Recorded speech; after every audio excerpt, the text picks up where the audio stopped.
Assalamu alaikum. Today the topic of our discussion is the physiology of neuron regarding epilepsy. तो पिछली video में हमने क्या देखा था कि हमने उसकी नॉर्मल ओवरव्यू देखा था, definition, symptoms, diagnostic tools and the classification of seizures. Now we will discuss the physiology of neuron regarding epilepsy. तो सबसे पहले क्या है हमारे पास नॉर्मल हम देख लेते हैं कि नॉर्मल फिजियोलॉजी होती कैसी है न्यूरॉन्स में, और फिर उसमें क्या चेंजेस आ जाएं तो हमारे पास एपिलेप्सी कॉज होती है. तो सबसे पहले क्या है हमारे पास प्री सिनेप्टिक न्यूरॉन है और ये हमारे पास क्या है पोस्ट सिनेप्टिक न्यूरॉन है. सबसे पहले क्या हुआ, ये हमारे पास ग्लूटामेट के वेसिकल्स हैं न्यूरॉन्स के अंदर, जो कि हमारे पास इसका मेजर रोल है एपिलेप्सी में. अब हमारे पास इसकी इन वेसिकल्स की रिलीज को स्टिमुलेट कौन कर रहा है, लाइक मूवमेंट के लिए. तो हमारे पास हाई वोल्टेज हमारे पास आ जाते हैं सोडियम चैनल्स, और हाई वोल्टेज हमारे पास आ जाते हैं कैल्शियम चैनल्स. अब इन दोनों की रिलीज जो है वो प्री सिनेप्टिक न्यूरॉन में इस ग्लूटामेट को स्टिमुलेट करेगी कि वो हमारे पास सिनेप्टिक स्पेस में जो है वो रिलीज हो. अब हमारे पास ग्लूटामेट के साथ साथ हमारे पास सोडियम भी प्रेजेंट है प्री सिनेप्टिक स्पेस पे, और कैल्शियम भी प्रेजेंट है. तो प्री सिनेप्टिक स्पेस पे हमारे पास कौन सी तीन चीज़ें आ गई हमारे पास, एक तो आ गया Na पॉजिटिव, Ca2 पॉजिटिव, और हमारे पास ग्लूटामेट. हमारे पास तीन चीज़ें हैं जो हमारे पास सिनेप्टिक स्पेस में प्रेजेंट है. अब हम देखें पोस्ट सिनेप्टिक मेम्ब्रेन को, तो उसमें हमारे पास 2 रिसेप्टर्स हमारे पास नज़र आ रहे हैं. हमारे पास AMPA और हमारे पास NMDA. अब ये जो हमारे पास जो रिसेप्टर हैं वो हमारे पास NMDA को क्या कहते हैं, एन मिथाइल डी एस्पार्टेट, और AMPA को हम, इसका एक बहुत बड़ा नाम है जो हम अभी डिस्कस नहीं करते, तो इसको हम एम्पा या AMPA के नाम से ही रिप्रेजेंट करेंगे.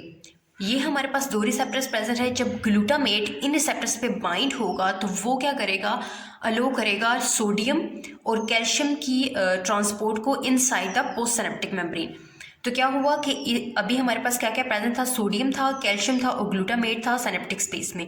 अब इनमें से जो ग्लूटामेट है वो इन रिसेप्टर्स पे बाइंड होगा और अलो करेगा कि AMPA से हमारे पास सोडियम की हमारे पास ट्रांसपोर्ट हो और NMDA से हमारे पास कैल्शियम की ट्रांसपोर्ट हो. अब हमारे पास जो है वो सोडियम और कैल्शियम जो है वो पोस्ट सिनेप्टिक मेम्ब्रेन में प्रेजेंट है. अब इधर देखें तो हमारे पास क्या है, इनसाइड ऑफ द मेम्ब्रेन जो है वो इलेक्ट्रो पॉजिटिव है और आउटसाइड क्या है हमारे पास इलेक्ट्रोनेगेटिव है. अब इधर भी जो है वो इलेक्ट्रो पॉजिटिविटी हाई हो गई है क्योंकि हमारे पास सोडियम और पोटाशियम जो है वो ज़्यादा हो गए. तो इस अभी हमारे पास नॉर्मल मूवमेंट हो रही है, लाइक इनके आने से, सोडियम और कैल्शियम के आने से. लेकिन ये तो मतलब नहीं है कि ना कि अगर अब ये आ रहे हैं तो आते ही रहेंगे, हमें कोई फीडबैक मैकेनिज्म भी तो चाहिए कि वो इस मूवमेंट को स्टॉप कर सके. तो हमारे पास एक थर्ड न्यूरॉन भी प्रेजेंट है.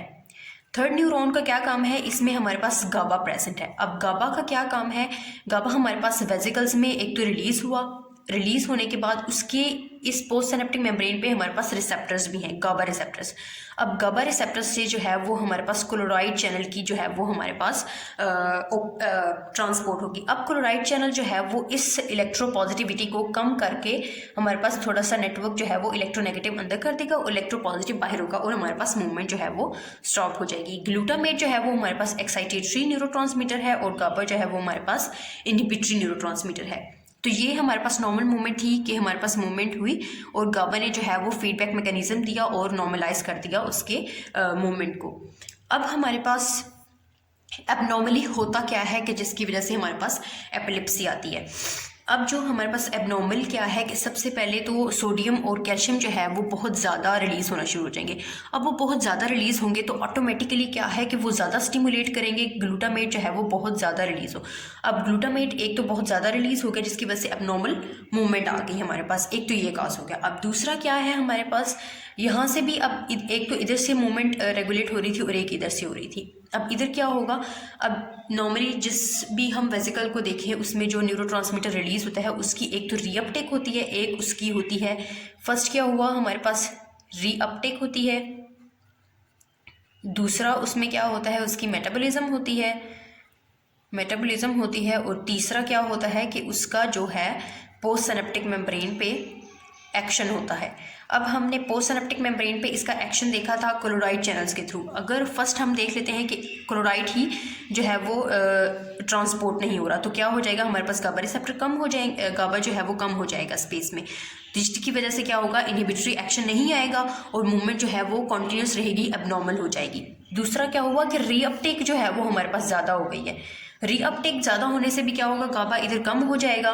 और तीसरा क्या हुआ कि उसकी जो मेटाबॉलिज्म है वो भी ज़्यादा होगी। अब मेटाबॉलिज्म ज़्यादा होगी तब भी हमारे पास गाबा कम हो जाएगा।